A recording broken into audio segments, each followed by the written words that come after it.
Pasti yang ngeklik video ini kebanyakan antara cowok, kalau enggak cewek yang udah nggak perawan dan berharap perawannya balik lagi, atau yang membohongi pacarnya, aku masih perawan kok, dengan dalil kan nggak semua keperawanan ditandai dengan berdarah. Membohongi pasangannya gitu ya dengan dalil-dalil apapun itu. Karena menurutku yang pintar omong tuh bukan cuma cowok, cewek pun pintar.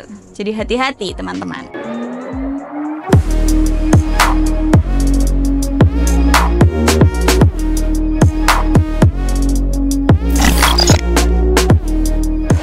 Sebelum kita masuk di menu utamanya, keperawanan tuh apakah bisa hilang 2 kali? Kita harus pahami dulu arti dari keperawanan. Keperawanan menurut medis itu adalah selaput. Jadi itu ada selaput, membran.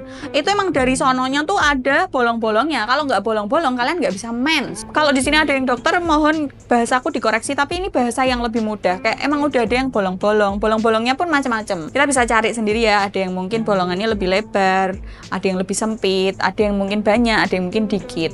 Nah, selaput darah ini itu bisa robek dengan berbagai alasan. Pertama, karena penetrasi, nggak perawan nih penetrasi ini, atau karena olahraga ekstrim, atau karena kecelakaan, atau karena hal lain. Nah, kalau di Indonesia sendiri, karena budayanya kental sekali, keperawanan itu selalu dikaitkan identik dengan sebuah kehormatan, tidak bisa diulang, dan menandakan kalau cewek masih perawan berarti masih suci, kehormatannya terjaga, akhlaknya baik, pokoknya nilainya A+++ gitu. Kalau udah nggak perawan berarti nilainya bosok. Tapi kalau zaman sekarang dengan alasan hilangnya perawan itu, kita nggak bisa mengklasifikasikan cewek ini kalau udah nggak perawan berarti akhlaknya nggak ada gitu.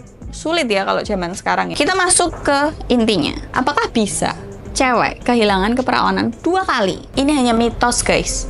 Jawabannya tidak bisa. Paham di sini? Jadi kalau ada yang cewek bilang pas perawanku baru sama kamu tapi tidak ada tanda-tanda hilang perawannya di kamu atau saat kejadian, double. Anda didoboli. Kenapa aku bilang ini mitos dunia medis? Kehilangan keperawanan itu ya karena selaput darahnya robek. Disebabkan karena mungkin ada benda-benda asing yang tidak seharusnya ada di situ melebu gitu ya.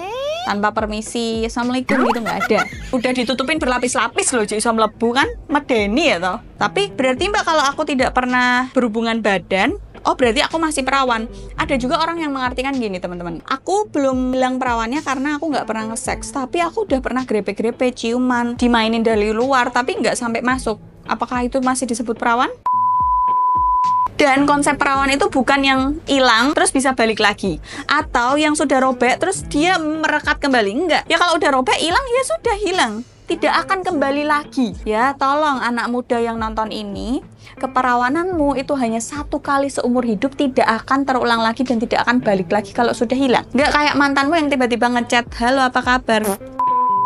Apa itu kehilangan keperawanan? Banyak mungkin ya di sini yang bertanya-tanya, nggak perawan atau hilang perawan tuh gimana sih mbak? Ya kalau secara medis, selaput darahnya sobek. Dengan kata lain ya, kalian melakukan aktivitas yang membuat selaput darah itu robek. Sebenarnya kalau misalnya kalian mau ngecek perawan atau enggak, bisa langsung ke dokter. Tapi dokter pun juga kalau mau ngecek perawan atau enggak, pasti harus didampingi wali. Yang jelas itu orang tua, atau mungkin dengan surat rekomendasi yang mengharuskan dia untuk cek keperawanan. Ada juga tadi yang bilang kalau misalnya aku nggak perawan, berarti aku sudah melakukan berhubungan badan gitu ya, itu berarti perawanku udah hilang. Ada juga yang nggak harus penetrasi, berarti perawanku juga udah tetap hilang gitu ya. Ada juga yang harus sampai masuk baru hilang. Perdebatannya banyak. Ini ada studi yang diterbitkan di Journal of Sexual Medicine. Jadi sekitar 43% wanita itu mengalami pendarahan saat pertama kali penetrasi, saat pertama kali kehilangan keperawanannya. Wow. Kehilangan keperawanan nggak selalu ditandai dengan pendarahan, karena si selaput darah ini tuh bentuknya macam-macam. Ada yang mungkin pori-porinya atau lubangnya udah besar, jadi ketika udah basah dimasukin dia nggak robek, tapi mungkin melar ke pinggir-pinggir. Mungkin dokter yang lebih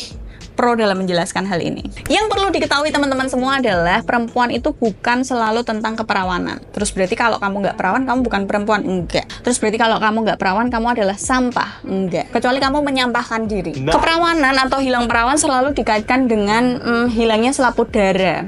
robeknya selaput darah, ditandai dengan berdarah. Tapi menurutku perempuan tuh artinya bukan melulu tentang selaput darah doang yang dia miliki. Kayak mahkotanya cuma itu doang gitu, padahal banyak. Perempuan itu artinya luas banget. Menjadi seorang perempuan tuh yang dilihat bukan cuma selaput darahnya aja, tapi banyak gitu loh. Zaman sekarang, bukan berarti selaput darah nggak penting ya, enggak.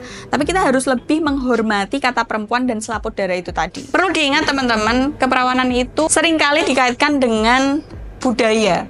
Kayak kalau nggak perawan berarti kamu adalah sampah, kamu adalah beban hidup, udah nggak bisa lagi ngapa-ngapain, duniamu udah hancur, kamu udah nggak berguna, nggak kepake, kamu kotor. Padahal banyak juga yang derajat keluarganya diangkat dari cewek-cewek yang nggak perawan ini tadi. Jadi inti dari video ini, kalau ada orang yang beranggapan kehilangan perawan 2 kali, itu nggak ada. Tidak akan pernah ada, itu hanya mitos. Selaput darah itu ada dari kamu lahir, dan kalau udah hilang ya udah hilang, emang nggak bisa balik lagi. Itu kenapa kamu sebagai wanita dididik sama orang tuamu gimana caranya untuk melindungi dirimu sendiri, menghargai dirimu sendiri, mengangkat derajatmu sendiri, tahu batasan. Itu ya nanti dunia luar itu akan sangat jahat. Kamu bisa dimanipulasi untuk kehilangan hal berharga dari dirimu, habis itu kamu bisa dibuang semena-mena padahal sebelumnya kamu disayang-sayang gitu ya. Omonganmu kayak balon warna-warni tapi isinya angin. Jadi itu kenapa adanya konten ini harus ditonton sama remaja-remaja di luar sana, bahwa keperawananmu sekarang itu akan hilang sewaktu-waktu kalau kamu nggak menjaganya dengan benar. Tapi ketika itu hilang bukan berarti kamu tidak berharga. Gitu aja konten kali ini, see you in the next video, bye.